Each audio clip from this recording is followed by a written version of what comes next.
डर एक एहसास में आपका स्वागत है। इस चैनल पर आपको सुनने को मिलती हैं डरावनी और सच्ची भूतिया कहानियाँ। अगर आपको ऐसी ही वीडियोस देखना पसंद है तो हमारे इस चैनल को सब्सक्राइब करना ना भूलें। तो अब बढ़ते हैं आज की कहानी की ओर।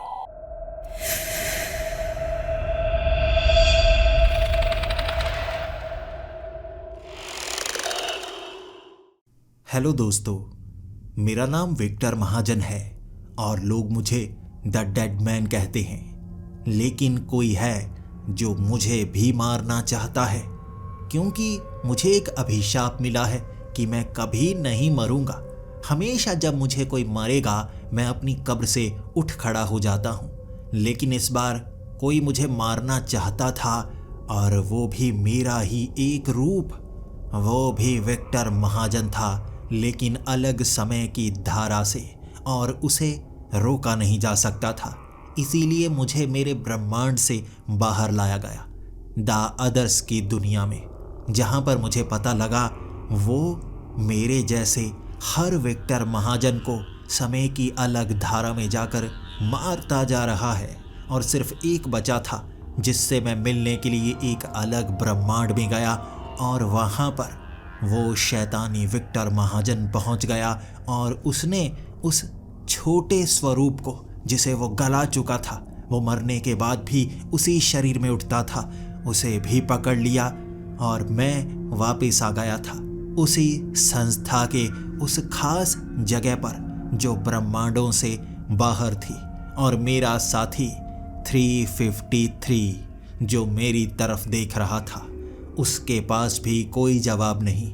और मुझे बस इतना पता था, काल ब्रह्मांड में सवालों के जवाब मिलेंगे, लेकिन काल ब्रह्मांड के अंदर आने का रास्ता और बाहर जाने का रास्ता बंद किया जा चुका है।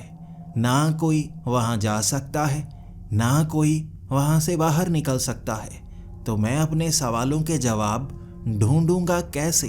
353 मेरे साथ ही अपने घर में बैठा हुआ, और हम बातें कर रहे थे। आखिर इस विक्टर महाजन को रोका कैसे जा सकता है? और उसका कहना था कि तुम ब्रह्मांडों से बाहर ही रहो, तुम बचे रहोगे तो वो हमेशा खतरा महसूस करता ही रहेगा। लेकिन फिर भी इस तरह से हाथ पर हाथ रखकर मैं बैठ नहीं सकता था। जवाब ढूंढने के लिए मुझे काल ब्रह्मांड तक जाना था, लेकिन 353 कह रहा था काल ब्रह्मांड के अंदर जाना नामुमकिन के समान है। मैंने पूछा, आखिर ऐसा क्यों? हर कहीं दरवाजे हैं अलग ब्रह्मांड में जाने के, तो वहां जाने का कौन सा रास्ता होगा? क्या तुम मुझे बता सकते हो? उसने कहा, वहां जाने का कोई ऐसा रास्ता है ही नहीं। एक रास्ता था, वो दीवार, वो दरवाजा, और उसे तबाह किया जा चुका है। मैं तुम्हें उस अवशेषों तक ले जा सकता हूँ। उन अवशेषों तक पहुंचकर तुम खुद सवालों के जवाब ढूंढ पाओगे कि वो रास्ता तोड़ा जा चुका है। अब उस ब्रह्मांड में जाने का कोई रास्ता नहीं। मैं उसके साथ उन सड़कों पर चलकर जा रहा था, और ऊपर से उड़ने वाले वो वाहन बार बार मेरी आंखों में खटक रहे थे। क्यों मैं फंसा हुआ हूँ एक ऐसे आदमी के साथ जिसका रैंक इतना छोटा है कि मुझे भी चलकर जाना पड़ता है?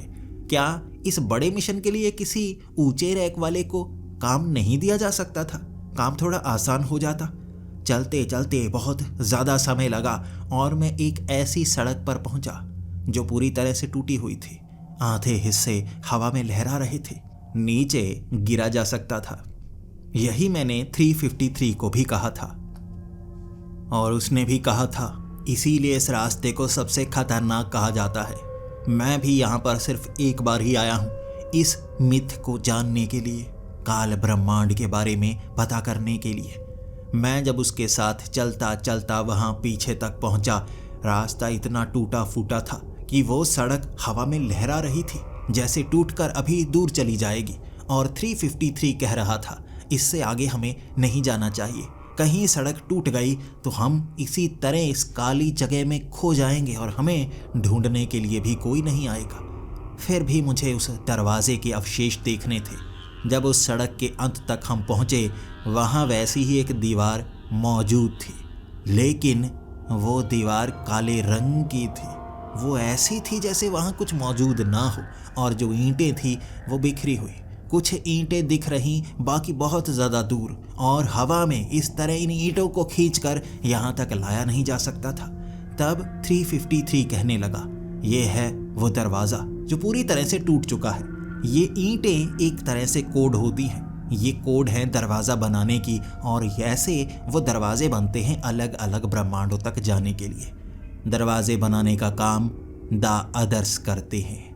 हमारी एक अलग संस्था है जो दरवाजे ही बनाती है, ये कोडिंग करती है। लेकिन अब ये कोडिंग वाली ईंटें यहाँ से दूर जा चुकी हैं, और खास ब्रह्मांड की एक शक्ति चाहिए होती है ये कोडिंग करने के लिए। अब उस ब्रह्मांड को बंद कर दिया गया तो उसकी कोई शक्ति मौजूद नहीं है। शक्ति मौजूद नहीं है तो वहाँ का दरवाज़ा बनाया नहीं जा सकता। अब ये ईंटें इतनी दूर चली गई हैं, इन्हें खींचकर यहाँ लाया नहीं जा सकता, और बाकी ईंटें कहाँ हैं ये कोई पता नहीं कर सकता। इसीलिए ये दरवाजे का इस्तेमाल कोई नहीं कर सकता। वो ब्रह्मांड बंद हो गया है। इसके बाद हम वापसी के रास्ते पर थे और मैं निराश। आखिर उस विक्टर महाजन को रोका जा ही नहीं सकता। वो अगर उस काल ब्रह्मांड तक चला गया तो कैसे गया होगा? इसका जवाब 353 के पास भी नहीं था। इसके अलावा कोई दूसरा दरवाज़ा नहीं है अंदर जाने का। वो कैसे जाकर आया, इसका जवाब किसी के पास हो ही नहीं सकता। शैतान भी इतना ताकतवर नहीं होता कि खुद दरवाजे बना सके। इसीलिए उनका मानना था वो एक झूठ है। लेकिन वो विक्टर महाजन इतना ताकतवर है, ये झूठ नहीं हो सकता। मैंने अपनी आंखों से देखा है। मैंने 353 से बार बार पूछा, कोई तो ऐसा होगा जो दरवाज़ों की जानकारी रखता हो। उसने कहा, जानकारी तो कई लोगों के पास है, हर कोई मना कर चुका है।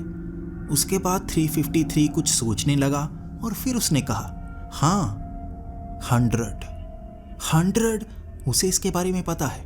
हम उससे बात तो कर सकते हैं, लेकिन कहते हैं उसका दिमागी संतुलन सही नहीं है। और एक चीज़ का ध्यान रखना, उससे उसकी उम्र मत पूछना। वो ट्रिगर हो जाता है और उसके बाद वो गुस्से में आ जाता है। उसकी उम्र पर सवाल करना ही मत। बाकी जो पूछना चाहते हो तुम पूछ सकते हो। मैंने कहा, ठीक है, मुझे उसके पास लेकर जाओ। और क्या वो हर तरह के दरवाजे बना सकता है? उसने कहा, हाँ वो हर तरह के दरवाजे बना सकता है। यहाँ से काफ़ी दूर चलना पड़ेगा हमें। एक लाइब्रेरी है और वहाँ वो लाइब्रेरी को चलाता है, इसी के साथ कोडिंग भी करता है। अब दरवाजे तो बनाए जा चुके हैं, नई कोडिंग की ज़रूरत नहीं पड़ती। अगर कहीं नए ब्रह्मांड की रचना होती है तो नई कोडिंग की ज़रूरत पड़ती है। बाकी सभी दरवाजे यहाँ पर मौजूद हैं। ये सुनने के बाद मैं उसके साथ चलना शुरू हो गया था। चलते चलते समय बीतता गया। इतना लंबा समय हम चले थे, ना मेरी टांगों में दर्द हो रहा, ना मुझे भूख लग रही। यहाँ भूख प्यास लग ही नहीं रही थी। मैं हैरान और परेशान था। हम उस लाइब्रेरी कब पहुँचे थे मैं समझ नहीं पाया। शायद कई दिन हम लगातार चलते ही रहे थे। जब उस लाइब्रेरी में हम पहुँचे, वहाँ उसके अंदर एक बूढ़ा आदमी था जिसकी दाढ़ी काफ़ी ज़्यादा लंबी थी। वो बिल्कुल हैरी पॉटर के डम्बलडोर की तरह लग रहा था और सामने एक बड़ी सी मशीन में पेचकस से जैसे कुछ ठीक करने की कोशिश कर रहा। मैंने उससे पूछा, आप क्या कर रहे हैं? ये सवाल मुझे नहीं करना चाहिए था, 353 ने तब कहा। अब कुछ और बातें भी उससे पूछना नहीं चाहिए कि तुम क्या कर रहे हो, मैंने बताया नहीं। और वो आदमी बहुत ज़्यादा गुस्से में आ गया। उसके बाद पास पड़ी हुई वो किताबें उठा उठा कर मारनी उसने शुरू कर दी। वो गुस्से में था, लेकिन कुछ देर तक जब किताबें हमसे टकराई नहीं, वो उन किताबों को समेटना शुरू हो गया और वो सारी की सारी किताबें उसने उस शेल्फ में रखी और फिर कहने लगा, दोबारा मत पूछना मैं क्या कर रहा हूँ। मेरा हर बार काम बहुत ज़्यादा ज़रूरी होता है। अब मैं उससे ज़रूरी बात करना चाहता था। आप काल ब्रह्मांड के बारे में क्या जानते हैं? ये सुनते ही उसके कान खड़े हो गए। काल ब्रह्मांड? हाँ, काल ब्रह्मांड भी है। हाँ, मैंने काल ब्रह्मांड का दरवाज़ा बनाया था। हाँ, मैंने ही तो बनाया था, और कोई कैसे बना सकता है? काल ब्रह्मांड, वहाँ की रचनाएं इतनी समझदार, इतनी उन्नत, इसीलिए उन्होंने अपने विनाश का चुनाव किया। युद्ध, विनाश, जब भी किसी ब्रह्मांड में कोई रचना ज़्यादा सोचने लगती है, पता नहीं क्यों वो विनाश भी करने लगती है। और वहाँ पर विनाश होने लगा था। एक के बाद एक शक्ति को पाते गए, हर बार बड़ी शक्ति, उससे बड़ी शक्ति। अंत में उन्हें पता चल गया सबसे बड़ी शक्ति कौन सी है? समय। समय को जो काबू कर सकता है वो सबसे बड़ा कहलाया जाएगा। इसीलिए वो समय पर काबू करने के लिए ब्रह्मांड से भी आगे निकलना चाहते थे। तब से उस ब्रह्मांड को कैद किया गया। अब उस ब्रह्मांड में ना कोई जा सकता है ना कोई आ सकता है। दोबारा दरवाज़ा तक बनाया नहीं जा सकता। मैंने कहा, दरवाज़ा पहले भी आपने बनाया, क्या आप दोबारा वो दरवाज़ा बना नहीं सकते? उन्होंने कहा, नहीं, दोबारा नहीं बना सकता। किसी भी ब्रह्मांड का दरवाज़ा बनाने के लिए आधी कोडिंग हमारे हाथ में होती है, आधी कोडिंग उस ब्रह्मांड के अंदर होती है। वो सूक्ष्म रचना जिससे ब्रह्मांड का निर्माण हुआ है वो उसके अंदर से निकालनी पड़ती है, फिर आधी कोडिंग उससे होती है। दोनों तरह की कोडिंग होने के बाद वो दरवाजे की ईंटें बनती हैं और पूरा दरवाज़ा बनने के बाद उस ब्रह्मांड के अंदर या बाहर आया जा सकता है। लेकिन उस काल ब्रह्मांड के रास्ते को भी बंद किया गया है और सुरक्षा भी लगाई गई है। उस आदमी से भी मुझे मेरे सवालों का जवाब नहीं मिल पा रहा था। मैं बहुत ज़्यादा निराश हो चुका था। वहीं पर ज़मीन पर बैठ गया और मैं उसकी तरफ देखता हुआ कहने लगा, तो विक्टर महाजन ने कैसे कर लिया? वो मेरा रूप, अलग धारा का रूप, आखिर उसने कैसे कर लिया अगर मैं भी कर नहीं सकता? कैसे? तब उस बूढ़े आदमी ने कहा था, उसका जवाब तो तुम्हें बड़ी आसानी से मिल सकता है। खुद से पूछो, तुमने पूरी जिंदगी में क्या क्या किया? जो तुमने किया वो अलग धारा वाले विक्टर महाजन ने भी किया होगा। मान लो कि अगर तुम सौदा कर लेते उस शैतान से, तो तुम क्या क्या करते? उसकी बात मानने के बाद क्या क्या करते? वहीं पर तुम्हें जवाब भी मिल जाएगा उस काल ब्रह्मांड का। उसकी बातों ने एक छोटा सा क्लू दिया था और जैसे ही मैं सोचता गया, शुरुआत से, बिल्कुल शुरुआत से सोचा और मेरी आंखें खुल गईं।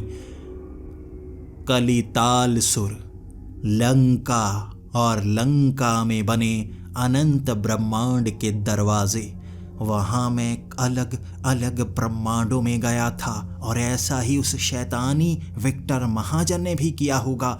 और जैसे ही मैं ब्रह्मांडों के रास्ते से आगे आगे निकलता गया, मैं भी एक ऐसे ब्रह्मांड में गया था जहाँ अजीब सा अंधेरा था। कहते हैं काल ब्रह्मांड अंधेरा तो है, लेकिन वहाँ उन्नत तकनीक से रोशनी की जाती है। देखा था मैंने वैसा ब्रह्मांड भी, लेकिन वहाँ से मैं आसानी से आगे निकल गया था। उन्होंने आगे का रास्ता बड़ी आसानी से बना रखा था। तकनीक उनकी काफ़ी अलग थी, क्योंकि मैं उन दरवाज़ों का इस्तेमाल कर रहा था तो मैं उस ब्रह्मांड से बाहर निकल पाया। वो नहीं निकल पा रहे थे। यही तो है रास्ता काल ब्रह्मांड तक जाने का। मुझे सौदा करना होगा अपने ब्रह्मांड के उस शैतान से। इसके बाद मैंने कहा था 353 को कि मुझे मेरे ब्रह्मांड में छोड़ दो। उसने कहा ऐसा नहीं करेंगे, क्योंकि वो विक्टर महाजन तुम्हें मारने के लिए वहाँ आएगा और तुम्हें आसानी से ट्रैक कर लेगा। मैंने कहा मैं ट्रैक नहीं हो पाऊँगा। मैं ब्रह्मांडों का सफ़र करूँगा तो आसानी से पकड़ा नहीं जाऊँगा। उन दरवाज़ों में सीधा रास्ता कोई नहीं होता। कहते हैं वहाँ आप हमेशा के लिए फंस सकते हैं, और जो मैंने किया वैसा अगर वो करेगा, इसके कितने % चांस हैं कि हम हमेशा एक दरवाजे को खोलकर एक ही ब्रह्मांड में पहुंच जाएं? ऐसा हो ही नहीं सकता। मैं वहां इंतज़ार करूंगा जब तक मैं काल ब्रह्मांड में नहीं पहुंचता, और वहां जाकर मुझे सवालों के जवाब ढूंढने होंगे और मैं वापस आऊंगा। उसका मुकाबला करने के लिए मैं वापस आऊंगा। 353 ने मुझे मेरे ब्रह्मांड में छोड़ दिया था, और उसके बाद भारत के छोर कन्याकुमारी से वो अजीब रहस्यमय रास्ते से मैं श्रीलंका में नहीं बल्कि लंका में पहुंच गया था, जो वहाँ की एक अलग दुनिया में बसा हुआ है, अलग आयाम में बना हुआ। और उस लंका को देख आज कुछ अलग लग रहा था। यह लंका सोने की थी, लेकिन वहाँ सोना मौजूद नहीं। वहाँ अजीब सी तारें ही तारें थी, हर तरफ बिखरी हुई। ऐसा लग रहा था मेरे वहाँ से निकलने के बाद बहुत ज़्यादा तबाही हुई हो। यह तबाही की किसने होगी? शैतान ने, जो यहाँ कलिताल सुर बनकर रह रहा था। मैंने वो दरवाज़ा तो बंद कर दिया, लेकिन शैतान कभी भी यहाँ आ सकता है, जा सकता है। पूर्ण रूप से भले ही ना सही, लेकिन अधूरा तो सही। ज़रूर उसने ये विनाश किया होगा। उसके बाद मैं ढूंढ रहा था उस महल को, और वो महल ढूंढने में परेशानी तो बहुत हुई, लेकिन अंततः मैंने वो सोने का महल ढूंढ लिया, जिसे ज़मीन के नीचे दफन किया गया था। मैं उस रास्ते से बड़ा दरवाज़ा खोलना चाहता था, और वहाँ खड़ा वो शैतान, वो जिसने मेरे साथ सौदा किया था।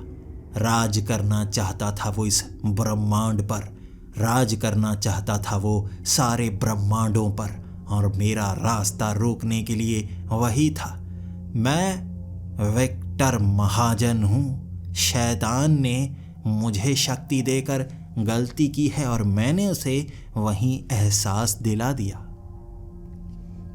वो मुझसे लड़ रहा था, लेकिन मेरे पास भी उसी की शक्ति थी जो उसने गलती से ही मुझे दे दी। मैंने वो नर्क की आग को निकाला और उस दरार में आधा उसे फंसा दिया। उसके बाद वो जानना चाहता था कि मैं यहाँ आया क्यों हूँ। जल्दी से मैं उस दरवाजे को खोलकर आगे जाना चाहता था, और वो हैरान, तुम इस दरवाजे को दोबारा क्यों खोलना चाहते हो? आखिर क्यों तुम अनंत ब्रह्मांडों के उस शुद्धिकरण में फंसना चाहते हो? क्यों? आखिर अब क्या हो गया है? वो मेरी तरफ देख रहा, और उसके मन में कई सवाल थे। मैंने जवाब नहीं दिए। मैं पहुंच गया ब्रह्मांड स्रोत में, और पहला ब्रह्मांड पानी से भरा हुआ ये ग्रह। मैं इस ब्रह्मांड के किसी ग्रह पर था जहां सिर्फ पानी ही पानी दूर दूर तक, और बड़ी बड़ी सुनामी जो मुझे बहा कर ले जा सकती थी, लेकिन मेरे बचने के लिए मुझे उसके बीच तैरना था। मुझे ये तक पता नहीं था यहाँ पर मैं मरा तो कहाँ निकलूँगा, अपने ब्रह्मांड में या यहीं पर हमेशा के लिए मर जाऊँगा। सवाल थे मेरे मन में अब भी, इसीलिए मैं बचकर वहाँ से आगे जा रहा। कुछ समय मुझे यहाँ पर बिताना था। उसके बाद दोबारा मुझे अपनी शक्ति का इस्तेमाल करके वो दरार खोलनी, जिससे मैं एक और दरवाज़ा बना पाता और इस ब्रह्मांड से भी आगे निकल पाता। ये अजीब से रास्ते थे जो शैतान ने बना रखे थे अलग अलग ब्रह्मांडों में जाने के लिए, लेकिन इसका इस्तेमाल मैं करूँगा वो सोच कर भी हैरान हो जाता होगा। मैं कुछ समय उन लहरों में फंसा, फिर मैंने बड़ी मुश्किल से वो दरार खोल दी और मैं एक अलग ब्रह्मांड में पहुंच गया था। इस ब्रह्मांड में ये खाली जगह थी जैसे अंतरिक्ष हो, लेकिन मैं सांस ले पा रहा था। ये वही जगह है जहां हमारी धरती होनी चाहिए। इस ब्रह्मांड में भी इस जगह कोई ग्रह होना चाहिए, लेकिन वो ग्रह कहाँ है? मैं हवा में उड़ रहा था। यहाँ मैं दरार कैसे बनाता? मुझे ज़मीन चाहिए थी। दरार ज़मीन में ही बन सकती है। मैं कुछ पता ही नहीं कर पा रहा था। ज़मीन है ही नहीं, मैं हवा में उड़ रहा हूँ। आखिर ये कैसी जगह है? उसके बाद मैंने ज़ोर लगाने की कोशिश की, लेकिन मैं वो नर्क की आग को पैदा नहीं कर पा रहा था। ये एक ऐसा ब्रह्मांड है जो समझ से ही बाहर है। यहाँ कुछ मौजूद भी है या सब कुछ खत्म हो चुका है? मैं उसके बाद जब आगे की तरफ हाथ फैलाने लगा, जैसे मैं पानी में तैर रहा। तैर तैर कर मैं आगे बढ़ रहा था और आगे कोई चीज़ मुझसे टकराई, बिल्कुल काले रंग की। यहाँ हर चीज़ काली थी। मैं जैसे पानी में था लेकिन सांस ले पा रहा, समझ से बाहर था। लेकिन उस ज़मीन को देखते ही मुझे छोटे छोटे जीव उसमें दिखने लगे। मेरे पास समय नहीं था, मुझे इस ब्रह्मांड से भी बाहर निकलना था। वो दरार को खोलते ही मैं अगले ब्रह्मांड में पहुंच गया। काम आसानी से हो रहा था। मैं ब्रह्मांडों को पार करने लगा और जैसे ही काल ब्रह्मांड आता मैं समझ जाता। इसीलिए मैं तरह तरह के ब्रह्मांडों से निकला। ये काम मैं पहले भी कर चुका था, लेकिन इस बार नए ब्रह्मांड सामने आ रहे थे। कहीं पर तो मेरा शरीर सूक्ष्म हो जाता, कहीं पर मैं बिल्कुल चींटी के समान था। वहाँ पर अजीब जीव मुझे खाने की कोशिश कर रहे थे। हर बार बचते बचते वहाँ से मैं एक ऐसे ब्रह्मांड में पहुँचा जिसे देखते ही मेरी आंखें खुली की खुली रह गई थी। वो एक ग्रह था, लेकिन ग्रह पर बनी हुई वो बड़ी बड़ी बिल्डिंग्स कुछ हवा में लहरा रही थी। उड़ने वाले जहाज दूर दूर तक नजर आ रहे और एक अलग सा ऑरा था उस ग्रह पर। वो ग्रह का ऑरा और मेरी जेब में वो गैजेट जो मुझे 100 ने दिया था, उससे मैं समझ सकता था क्या ये यही ब्रह्मांड है। लंबी मशक्कत के बाद, बहुत लंबा समय अलग अलग ब्रह्मांडों से निकलने के बाद मैं पहुंच गया काल ब्रह्मांड में। उस गैजेट ने साफ साफ बता दिया था ये काल ब्रह्मांड है, इसीलिए ढूंढने के लिए मैं आगे बढ़ने लगा। मैं उस सड़क पर था और उस सड़क का रंग बदल रहा। अपने आप वो वैसी सड़क बन गई जैसी मैं सोच रहा था। ये उन्नत जगह है। आसपास की बिल्डिंग का रंग भी मेरी सोच के साथ बदल रहा था। मैं दिमाग से जैसे उनका रंग कंट्रोल कर पा रहा था। मेरे लिए शायद वो वैसे ही थे। वो धीरे धीरे मेरी धरती जैसी बन रही थी। बिल्डिंग की वो खिड़कियां, मैं जैसे मुंबई शहर में हूँ, वो सारी की सारी स्ट्रीट वैसी बन गई। लेकिन वहाँ लोग नहीं थे, खाली वो स्ट्रीट। आगे गया मुझे कुछ लोग भी दिखे। मैं थोड़ा घबरा रहा था। ये काल ब्रह्मांड है, जैसा कि सुनने को मिला है यहाँ बहुत ज़्यादा उन्नति हो चुकी है, इतनी कि सोच से परे। तो यहाँ कैसे लोग होंगे? ये युद्ध भी करते होंगे। मैं छिपता छिपता आगे बढ़ रहा। अचानक एक खिड़की खुली और मैं उस खिड़की के अंदर गिर गया। आधी ही खुली थी, लेकिन मैं जैसे छिपने के लिए उसके आगे की तरफ बढ़ा और फिसलकर खिड़की के अंदर चला गया।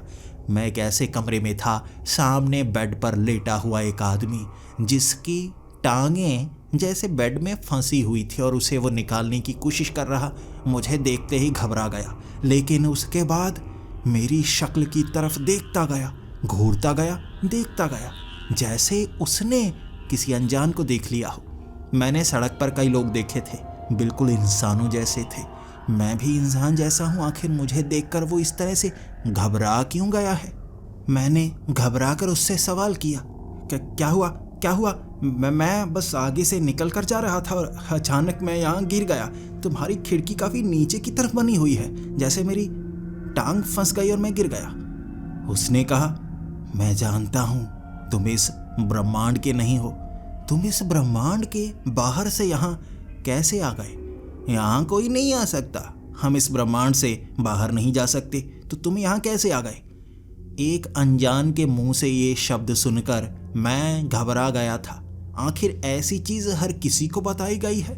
यहाँ सबको ये चीज़ के बारे में पता है, और इसे कैसे पता यहाँ कोई आया या नहीं आया, या मैं इस ब्रह्मांड का नहीं हूँ? ये इसके दिमाग में आया भी कैसा? मैं बिल्कुल उसके जैसा ही तो दिख रहा हूँ, अलग कहाँ हूँ? मैंने तब उससे सवाल किया था, आप कौन? आप गलत समझ रहे हैं, मैं इसी ब्रह्मांड का हूँ, बस वो आगे वाली गली से आया हूँ। उसने कहा, नहीं, तुम यहाँ के हो ही नहीं सकते। तुम्हारी शक्ल देखकर ही मैं पहचान गया, तुम यहाँ के नहीं हो। मैं उससे बात करके उसको विश्वास दिलाना चाहता था, लेकिन वो मेरी बात मान ही नहीं रहा। उसके बाद मैंने अपना नाम बताया, मेरा नाम विक्टर महाजन। उसने सामने से कहा, बिल्कुल तुम्हारा एक नाम है, इसीलिए तो मैं कह रहा हूँ, ये शक्ल, ये नाम, तुम किसी और ब्रह्मांड से आए हो, झूठ मत बोलो। मैं अब उससे क्या कहता? मेरी नज़रें हिलने लगी थी और मैंने घबराते हुए उससे उसका नाम पूछा। हाँ, आपका नाम? आपने नाम नहीं बताया। छोड़िए वो बातें, पहले आप नाम बताइए। उसने कहा, मेरा नाम है वन। मैंने कहा, वन ये नंबर है या नाम है? उसने कहा, मेरा नाम है। मुझे अब लगने लगा था मेरे मुंह से कुछ गलत निकल गया। इसने मेरा चेहरा देखकर पहचान लिया कि मैं इस ब्रह्मांड का नहीं हूँ, कहीं यहाँ गड़बड़ ना हो जाए। मैं जल्दी से उस खिड़की से बाहर निकला। वो अपने बेड से निकल नहीं पा रहा था। कैसा इंसान है ये? कैसा ब्रह्मांड है? यहाँ ज़्यादा चालाक लोग तो लग नहीं रहे। ये तो अपने बेड से निकल नहीं पा रहा। मैं उस बिल्डिंग से आगे की तरफ भागा था। मैं आगे भागते भागते उस भीड़ में घुसना नहीं चाहता था। मैं हर किसी से नज़रें बचाना चाहता, तो मैं भीड़ से दूर एक छोटी गली में निकला। वहाँ गली में एक बड़ा सा गेट लगा हुआ। ऐसा लग रहा था जैसे मैं अपनी ही दुनिया में हूँ, लेकिन वो गैजेट बता रहा था ये काल ब्रह्मांड ही है, बिल्कुल हमारी धरती जैसा इलाका। ऐसे ही बड़े बड़े गेट लगे हुए, लेकिन पीछे वाली वो उन्नत बिल्डिंग, उड़ने वाले बड़े बड़े जहाज। ऐसा था कि एक इलाका जैसे गरीबों का हो, एक अमीरों का हो, बिल्कुल हमारी धरती की तरह ही। मैं उस सड़क से जब आगे निकला, आगे एक खेलता हुआ आदमी मिला। उसके हाथ में बास्केटबॉल थी और वो एक ग्राउंड में खेल रहा अकेला। मुझे लगा अगर वो अकेला है तो उससे बात करनी चाहिए। पहले तो मुझे जानकारी प्राप्त करनी होगी इस ब्रह्मांड की, उसके बाद ही यहाँ से मैं कुछ पता कर पाऊँगा विक्टर महाजन के बारे में। वो भी तो यहीं से सीख कर गया है। क्या सीख कर गया होगा वो? मैं धीरे धीरे चलता हुआ जैसे ही उस आदमी के करीब गया, मैं बस उसके करीब जाकर उसे देख रहा था। कुछ बोलना ही नहीं चाहता था ताकि उसे पता ना चले। उसने जैसे ही बास्केटबॉल वो बड़ी बास्केट में डाली, उसके बाद मेरी तरफ देखते हुए कहने लगा, कब से देख रहा हूँ तुम मुझसे बात करना चाहते हो। यकीनन तुम इस ब्रह्मांड के तो हो नहीं, किसी और ब्रह्मांड से आए हो। मैंने पहले ही महसूस कर लिया। बताओ क्या बात करना चाहते हो। यह सुनते ही मेरे होश उड़ गए। ये कैसे लोग हैं? दिखने में साधारण लगते हैं, लेकिन कैसे जान लेते हैं कि मैं इस ब्रह्मांड का नहीं हूँ? कैसे इनके दिमाग में भी कैसे आता है? अगर हमारी धरती पर कोई किसी और ब्रह्मांड से आ जाए और इंसानों जैसा दिखे, किसी को शक तक नहीं होगा। हर कोई यही सोचेगा ये किसी और शहर का होगा, किसी और देश का होगा। लेकिन ये तो सीधा ही ये समझ लेते हैं कि कोई बाहर वाले ब्रह्मांड से आया है। इसका जवाब जानने के लिए वहां से दूर नहीं जाना था, उससे बात करनी थी। मैं उससे बात करने लगा। ठीक है, लेकिन जब मैं उसके करीब गया, मैंने उसके चेहरे की तरफ देखा। उसका चेहरा उस आदमी जैसा ही था जैसा वो बेड में फंसा हुआ। जैसे जैसे करीब जाता गया, ये तो वही आदमी है। हो सकता है उसका हम शक्ल हो। मैं उसके करीब जाकर अब उससे बात करना चाहता था और मैंने कहा, ठीक है, मैं दूसरे ब्रह्मांड से आया हूँ। मेरा नाम है विक्टर महाजन। बस ये बात किसी को मत बताना। मैं इस ब्रह्मांड के बारे में ज़्यादा नहीं जानता, बस मुझे कुछ मदद चाहिए। तब उसने हंसते हंसते कहा, ठीक है, मदद चाहिए, मैं मदद को तैयार हूँ। यहाँ तो तुम्हें कोई भी मदद करने को तैयार हो जाता। बड़ा मज़ा आने वाला है, बड़ा मज़ा आने वाला है। वो काफ़ी ज़्यादा एक्साइटेड लग रहा था। लेकिन अगला सवाल मेरा यही था, तुम्हारा नाम? उसने कहा, मेरा नाम वन। मैंने कहा, वन? ये कैसे हो सकता है, ये तो नंबर है ना। उसने कहा, मेरा यही नाम है। मैंने तब उसको कहा, मैं जिस आदमी से मिलकर आया उसका नाम भी वन था, उसकी शक्ल भी तुम्हारी जैसी थी। उसने कहा, अच्छा, तो किसी और से भी मिलकर आए हो, बड़ा मज़ा आया होगा। तो बड़ा और मज़ा आएगा जब तुम्हें ये पता चलेगा हमारे इस ब्रह्मांड में क्या चल रहा है। वाह वाह, बहुत मज़ा आएगा, बहुत मज़ा आएगा। कोई मेरे साथ आया है जिससे मैं बात कर सकता हूँ। बहुत मज़ा आएगा, बहुत मज़ा आएगा। उसकी एक्साइटमेंट का मैं फ़ायदा उठा सकता था। वो मुझे शायद नुकसान ना पहुँचाता। इसीलिए मैंने उससे पूछा, मुझे बताओ क्या चीज़ है, तुम्हारा नाम वन कैसे है और तुम्हारे हम शक्ल का नाम भी वन कैसे है। उसने मुझे जो जो बताया मैं सोचता रह गया, ऐसा भी हो सकता है। उसने शुरू से बताया, मेरा नाम वन है और यहाँ जितने भी लोग मिलेंगे सबके नाम वन ही हैं। कई इंसान थे धरती पर, कई इंसान थे अलग ग्रह पर। इस ग्रह को हमने धरती कहा। अलग ग्रहों के अलग नाम और अलग जीव, लेकिन युद्ध आपस में चल रहे थे।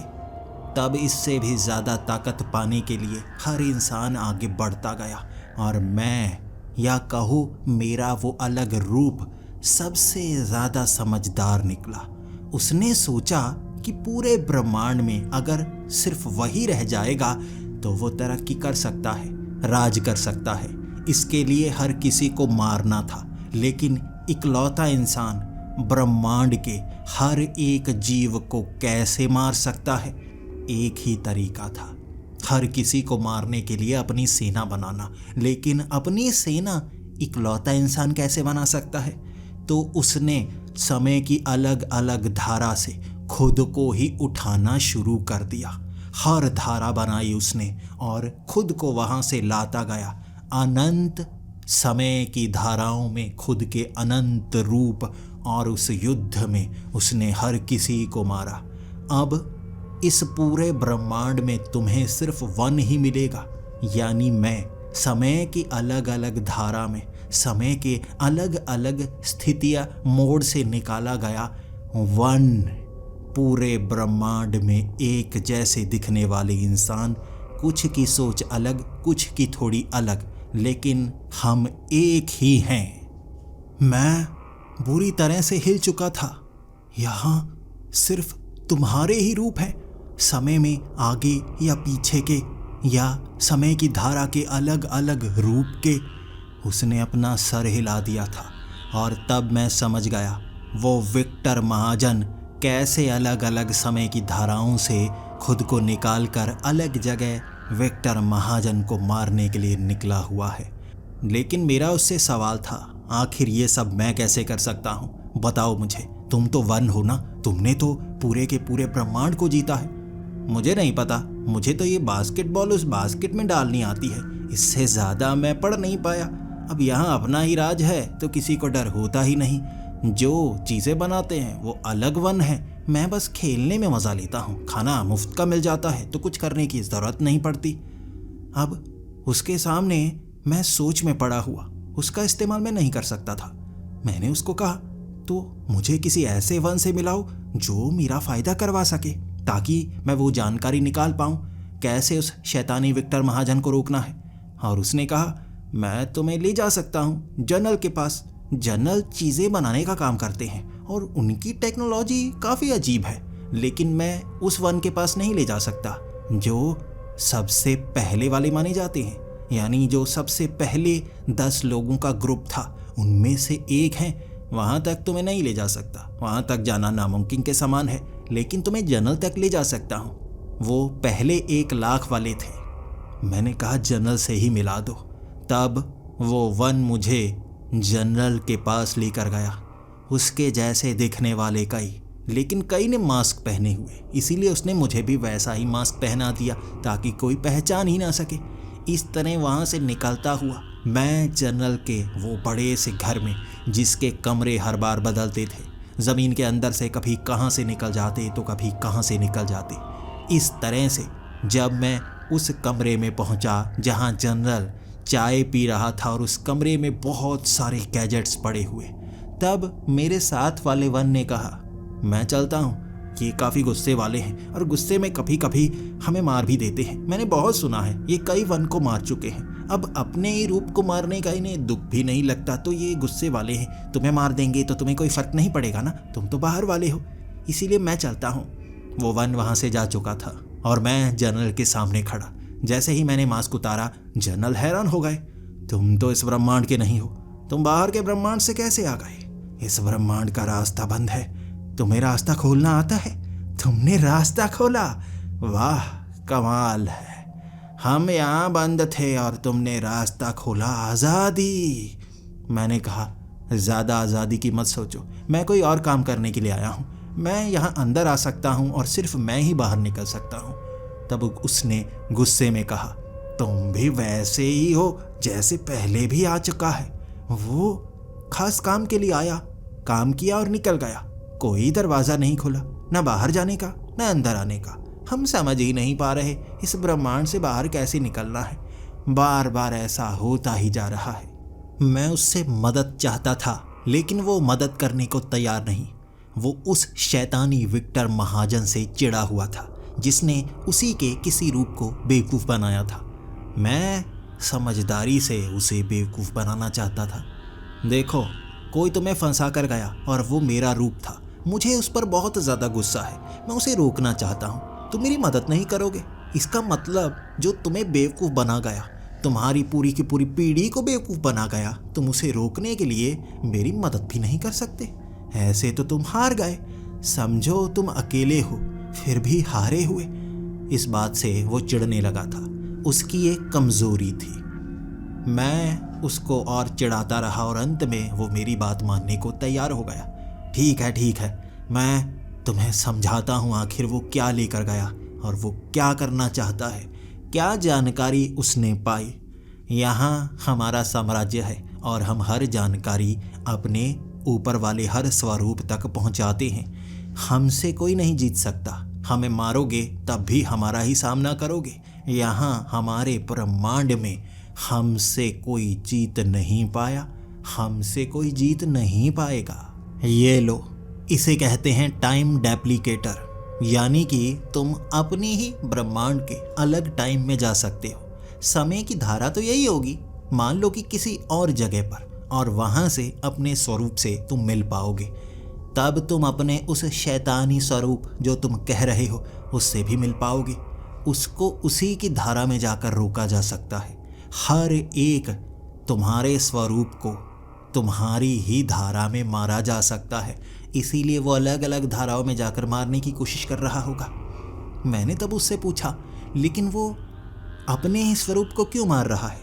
जैसे कि आपने किया, अपने ही हर एक स्वरूप को इकट्ठा किया और एक साथ करने के बाद आपने पूरा ब्रह्मांड जीता, तो वो मार क्यों रहा है? मारने से उसको क्या फ़ायदा है? तो उसने मुझे जो बताया वो और खौफनाक था।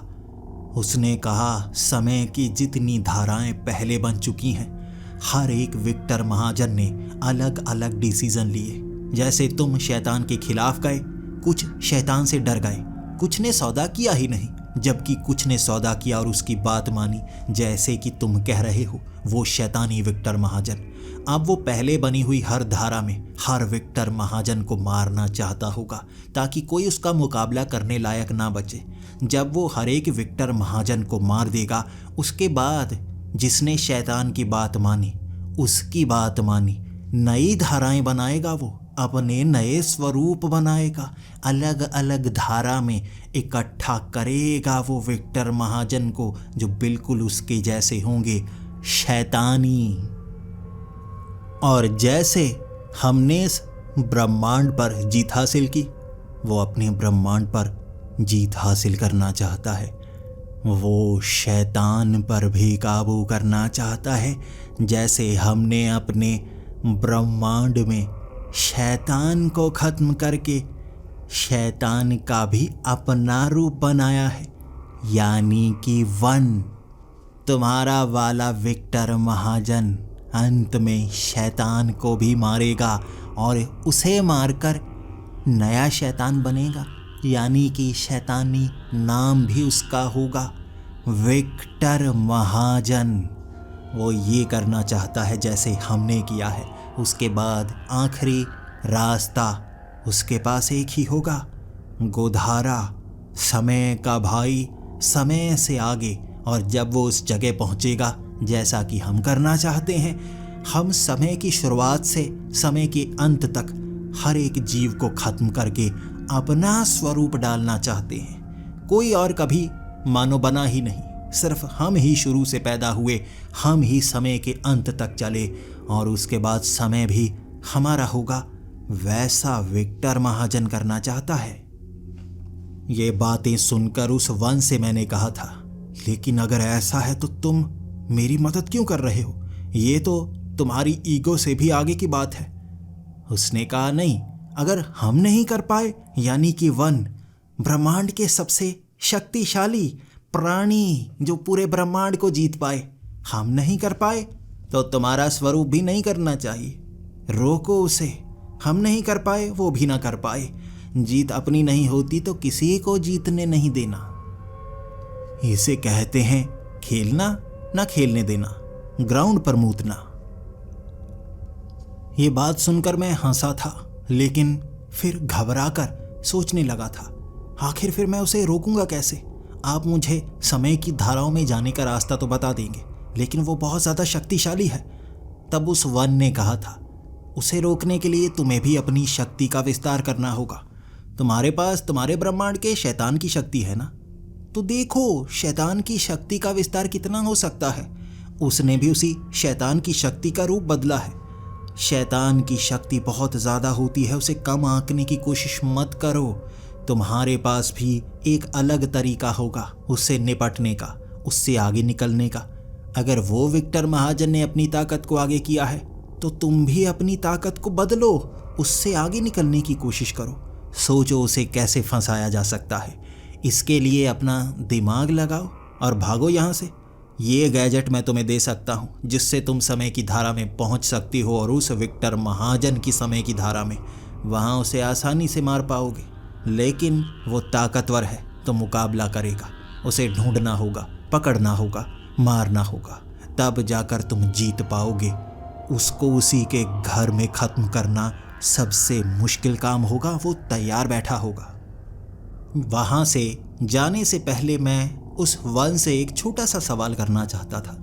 तुम इतने उन्नत हो, तुम्हारे पास बड़ी बड़ी तकनीक है, लेकिन आखिर तुम्हें कैद किसने कर दिया? ये ब्रह्मांड जहाँ इकलौते तुम बचे, आखिर तुम्हें कैद किसने कर दिया? ऐसा करने वाला वो शक्तिशाली कौन हो सकता है? तब उसने मुस्कुराते हुए कहा था, द अदर्स। सुना है कभी शब्द तुमने? मैंने कहा हाँ, जो ब्रह्मांडों की रक्षा करते हैं। उसने कहा हाँ, उसका संस्थापक। उसने इस संस्था की स्थापना की है और हमें इस ब्रह्मांड से निकलने का रास्ता भी उसी ने बंद किया ताकि हम बाहर ना निकल पाए। वो था। ये सुनकर मेरी आंखें खुल गई और ये सवाल का जवाब मैं भी चाहता था। आखिर कौन? आखिर द अदर संस्था की शुरुआत किसने की ताकि ब्रह्मांडों में एक दूसरे का दखल ना हो? और उसने जो जवाब दिया वो और भी खौफनाक था। उसने कहा उसका नाम है वन, हमारा वो पहला स्वरूप जिसने जीत हासिल की थी, लेकिन किसी कारण उसने बगावत की और इस ब्रह्मांड को यहीं कैद कर दिया। निर्माण किया उसने द अदर्स का ताकि ब्रह्मांडों में दखल अंदाजी ना हो पाए। अब भी तुम्हारी संस्था को वो चलाता होगा और हमें यहाँ से निकलने से रोकने की कोशिश करता होगा। तुम्हें क्या लगता है द अदर्स जो हमें कंट्रोल कर सकते हैं, आखिर उसका संस्थापक कौन हो सकता है? हमारा ही एक रूप, शक्तिशाली रूप, पहला रूप। मैंने वहाँ दरार खोल दी थी। अब उस दरार के जरिए मैं इस ब्रह्मांड से भी बाहर निकल सकता था और मैं सोच कर बैठा था कि यहाँ से मैं आगे निकलूँगा और फिर से ब्रह्मांडों का सफ़र करते करते आखिरकार अपने ब्रह्मांड तक पहुँचूँगा। लेकिन उस वन ने तब वहाँ से एक गैजेट फेंक कर मारा और कहा, इसका इस्तेमाल करो, इससे तुम मन मर्जी ब्रह्मांड तक जा सकते हो। ये देखते ही मेरी आंखें फटी की फटी रह गई। इतने उन्नत इंसान, इतनी आगे की सोच रखने वाले। मैं वहाँ उस दरार के बीच जब उस गैजेट को लगा चुका था, वो दरार जहाँ से लावा निकलता था उसका रंग नीला हो गया, बिल्कुल वैसा जैसा उस शैतानी विक्टर महाजन की दरार से नीला रंग निकलता है। यानी उसके पास ये गैजेट भी था, इसी का इस्तेमाल तो करता था वो। मैंने उस दरार को नीला किया और अब से दरार नीली ही खुलने लगी। मैं मन मर्जी जगह पर जा सकता था, समय की अलग धारा में जा सकता था। और उसने मेरी तरफ देखकर कहा था, अब और मत मांगना, वो तो काफ़ी कुछ चुरा कर गया है, लेकिन मैं चुराने नहीं दूंगा। अगर तुमने गलती की तो मैं यहीं पर मार दूंगा। हमारे पास मारने वाले गैजेट्स भी बहुत ज़्यादा हैं, लेकिन बस ईगो की बात है, इसीलिए तुम्हें जाने दे रहा हूँ ताकि तुम उसे रोको जो चोरी करके गया है हमारी जगह से। मैं उस दरार के बीच से निकल गया और मन मर्जी जगह जो मैंने सोची, मैं वहाँ पर था। मैं पहुँच गया था द अदर्स के उस मुख्यालय में और मेरा इंतज़ार कर रहा 353। और मुझे देखते ही वो बहुत ज़्यादा खुश और कहने लगा, तुमने ब्रह्मांडों का सफ़र किया, काफ़ी जल्दी कर लिया, बस कुछ ही तो दिन हुए। और मैंने उसको देखते ही कह दिया, भले ही कुछ दिन हुए लेकिन रास्ता अब साफ निकल आया है। मैं वो रास्ता बना पाया जो उस ब्रह्मांड से बाहर निकल सकता था, लेकिन वन बाहर नहीं आ सकता था। मैं आ गया और मैं रोकूंगा अब विक्टर महाजन को, शैतानी विक्टर महाजन को। दोस्तों, आगे आने वाला एपिसोड बहुत रोमांचक, खौफनाक और डरावना होने वाला है। क्या हमारा विक्टर महाजन उस शैतानी विक्टर महाजन को रोक पाएगा? आ गया है वो एपिसोड महायुद्ध का। आगे आने वाले एपिसोड का इंतज़ार करिए, अंत खौफनाक होगा। तो मिलते हैं अगले एपिसोड में, तब तक के लिए डरते रहें।